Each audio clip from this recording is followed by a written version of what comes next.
பேரன்பு கொண்ட சொந்தங்கள் யாவருக்கும் வணக்கம். உங்கள்கிட்ட 2 விஷயத்தை நான் இன்றைக்கி பகிர்ந்துக்க போகிறேன். ஒன்று, உங்கள் எல்லாருக்கும் நன்றி. ரெண்டாவது, உங்கள் எல்லாத்தையும் சாரி கேட்கணும்.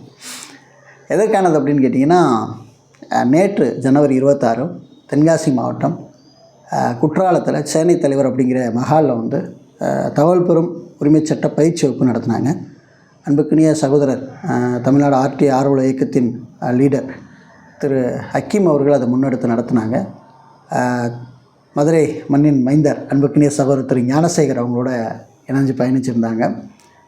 ஸோ அந்த நிகழ்வுக்கு 150க்கும் மேற்பட்ட நபர்கள் வந்து கலந்து கொண்டீங்க அப்படிங்கிற செய்தி எனக்கு ரொம்ப மகிழ்ச்சியாக இருந்துச்சு. உங்கள் எல்லாருக்கும் என்னுடைய மனமார்ந்த நன்றிகள்.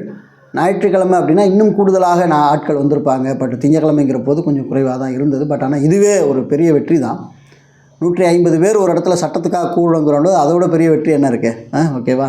அதனால் போய் கலந்து கொண்ட அத்தனை பேருக்கு மனமார்ந்த நன்றிகள். இன்னொரு விஷயம் என்னென்னு கேட்டிங்கன்னா, உங்கள் எல்லாத்தையும் ஒரு மன்னிப்பு கேட்கணும். ஏன்னா ஒரு நிகழ்ச்சிக்கு நம்ம வர்றோம் அப்படின்னு சொல்லி நம்ம அதை ப்ரொமோட் பண்ணிவிட்டு அந்த நிகழ்ச்சிக்கு வரலை அப்படின்னா கண்டிப்பாக வந்து அது ஒரு என்ன சொல்கிறது, ஏமாற்றம் ஒரு சூழல் தானே. அதனால் உண்மையாலுமே நேற்று நம்ம அங்கே இருப்போம் அப்படின்னு ஒரு சில உறவுகள் நீங்கள் வந்திருக்கலாம் மேபி. ஏன்னா வாட்ஸ்அப் கூட பண்ணியிருந்தீங்க, நீங்கள் வருவீங்க, நாங்கள் உங்களை சந்திக்க வரோம் அப்படின்னு சொல்லி தூத்துக்குடி மற்ற ஏரியாவிலேருந்து சகோதரர்கள் வந்து பண்ணியிருந்தீங்க. அப்படிங்கிறப்போது நம்ம வரலை அப்படிங்கிறபோது கொஞ்சம் சங்கடங்கள், என்னடா சொல்கிறது ஒன்று இவங்க செய்கிறது ஒன்றா இருக்குதே அப்படின்னு நீங்கள் எல்லாம் நினச்சிடக்கூடாது. எனக்கு பதிலாக வந்து திரு பாலா அவங்கள வந்து அனுப்பி வச்சுருந்தேன். அவங்க வந்துருந்துருப்பாங்க, வந்து கலந்து கொண்டாங்க. எல்லோரும் நிறைய பேர் சந்திச்சுன்னு சொன்னாங்க.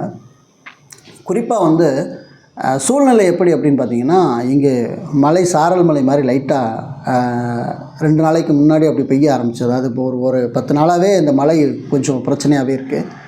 கதிர் அறுவடை நேரம் வேறு. அந்த வயல்களில் பார்த்திங்கன்னா அந்த கதிர் வந்து சாய்ந்த நிலையில் இருந்துச்சு. மழை பெஞ்சிருச்சு அப்படின்னா அதெல்லாம் முளைச்சிரும், வேஸ்ட்டாக போயிடும். 1 ஏக்கருக்கு மேலே எனக்கெல்லாம் பாதிப்பு தான். முழுவதுமாக வந்து தண்ணிக்குள்ளே போயிடுச்சு. அது வந்து நீர்ப்பிடி பகுதியில் இருந்ததுனால ஓகே. மற்ற பகுதியில் இருக்கக்கூடிய இடங்களும் கூட இந்த மழை அப்படியே சாரலாக பெஞ்சிட்டு இருக்கிறதுனால பிரச்சனையாக இருக்குது. ஸோ கதிர் அறுவடை நடந்துச்சு. அந்த நேரத்தை மிஸ் பண்ணிட்டோன்னா நம்ம அந்த கதிரை அறுக்க முடியாமல் போயிடும். அதனால் அங்கே இருந்து அந்த கதிரை அறுக்கிறதுக்கு நம்ம இருக்க வேண்டிய ஆகிப்போச்சு. அதனால் வீட்லேயும் கொஞ்சம் நெல் கிடந்தது, வயல்லையும் கதிர் அறுவடை வேலை இருந்தது. அதனால் திடீர்னு நம்ம வர முடியாத ஒரு சூழல் ஏற்பட்டுருச்சு. அதனால தான் அவசரமாக திரு பாலா அவர்களை வந்து நம்ம அனுப்பி வச்சோம். அதற்காக உங்கள்கிட்ட நான் வந்து மனப்பூர்வமாக நான் வந்து மன்னிப்பு கோருகிறேன். ஏன்னா இதை செய்யணும்னு அப்படின்னு நம்ம வந்து அறிவிச்சுட்டு அதை செய்யாமல் விடுறதுங்கிறது வந்து சரியானது இல்லையா?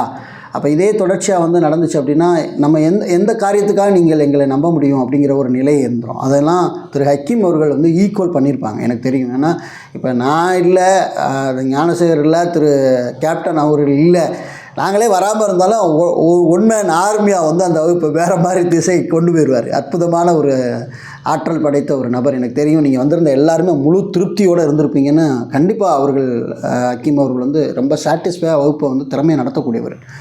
அதுபோக நம்முடைய தம்பிகள்லாம் வந்திருந்தாங்க, அதை பார்த்தேன், எனக்கு ரொம்ப சந்தோஷமாக இருந்துச்சு. ஐயோ, உங்களை சந்திக்க வர்றது ஒரு விஷயமா இருந்தாலும் தம்பிகளெல்லாம் சந்திக்க வரணும் அப்படின்னு நினச்ச அந்த இவங்களாம் இத்தனை பேர் வருவாங்கன்னு தெரியலையே, ஸோ மிஸ் பண்ணிட்டோமே, போக முடியாத ஒரு சூழ்நிலை ஆயிடுச்சு. நம்ம வருத்தப்பட்டேன். நம்முடைய தென்காசி சபரி, நம்ம விருதுநகர் கந்தசாமி, விருதுநகர் சந்திரசேகரனை, நம்ம சென்னை யூசுப்பு, நம்ம விருதுநகர் நம்ம கருப்புசாமி, நம்ம பாலா, நம்ம தம்பிங்க எல்லாருமே வந்து அண்ணன் தம்பிகள் எல்லாருமே ஒரு இடத்துல கூடின அந்த நிகழ்வு.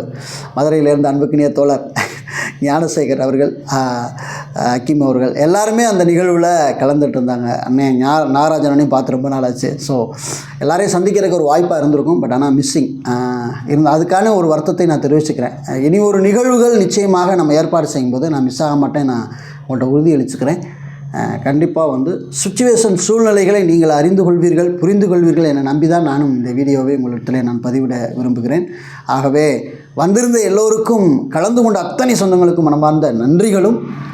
ரெண்டாவது, வர முடியாமல் போன என்னையை வந்து நீங்கள் எக்ஸ்கியூஸ் பண்ணிடுங்க. ஓகேங்களா? ரொம்ப சந்தோஷம், மகிழ்ச்சி. மீண்டும் நல்ல தகவலோடு உங்களை வேறு சந்திக்கிறேன். நன்றி, வணக்கம்.